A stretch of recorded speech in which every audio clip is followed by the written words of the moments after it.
হারিয়ে যাওয়া আংটি উদ্ধার করল শিলিগুড়ি থানার পুলিশ।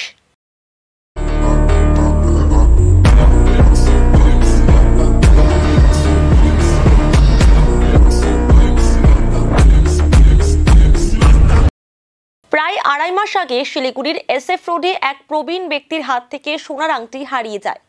ঘটনার পর শিলিগুড়ি থানায় অভিযোগ দায়ের করেন তিনি। ২.৫ মাস পর শনিবার রাতে উদ্ধার হয় সেই সোনার আংটিটি। পুলিশ সূত্রে জানা গিয়েছে, ৪ নম্বর ওয়ার্ডের গোয়ালাপট্টি এলাকার এক যুবকের কাছ থেকে সেই সোনার আংটি উদ্ধার করা হয়েছে। রবিবার সকালে শিলিগুড়ি থানার IC প্রসেনজিৎ বিশ্বাস প্রবীণ ব্যক্তির হাতে আংটিটি তুলে দেন।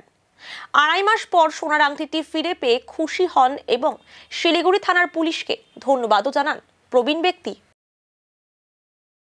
নিরঞ্জন দাস ২.৫ মাস হবে। আমি কাপড় ইস্ত্রি করতেছি এখানে, আমি ওখানে রাখে আমি যাচ্ছি বাথরুম করতে। আর ওই একটা ছেলে রিক্সাওয়ালা দৌড় দিয়ে আইসে, অনেক টার্গেট করে, ছোটো দিকে আমি চিনি, দৌড় দিয়ে আইসে। আমি সামনে চাকু ছিল, নিয়ে রিক্সাতে বডি করতে পারবো, ওটা নিয়ে নিয়েছি, আমি জানি না।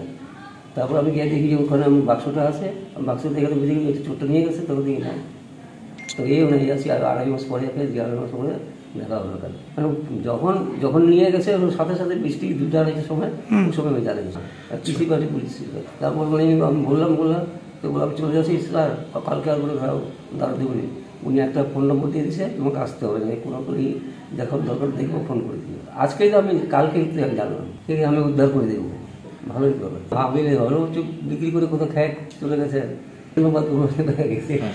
নিরঞ্জন কাপড় ইস্ত্রি ওই মহারাজা ওনার একটা আংটি, সোনার আংটি, ওটা উনি হারিয়ে ফেলেন। তো সেটা আজকে আমাদের সাদা পোশাকের পুলিশ ওরা উদ্ধার করে ওনার যে অরিজিনাল যে ওনার আছে তাকে দেখানো হলো, ওনারা আইডেন্টিফাই করলে ওনারা তুলে দেয়।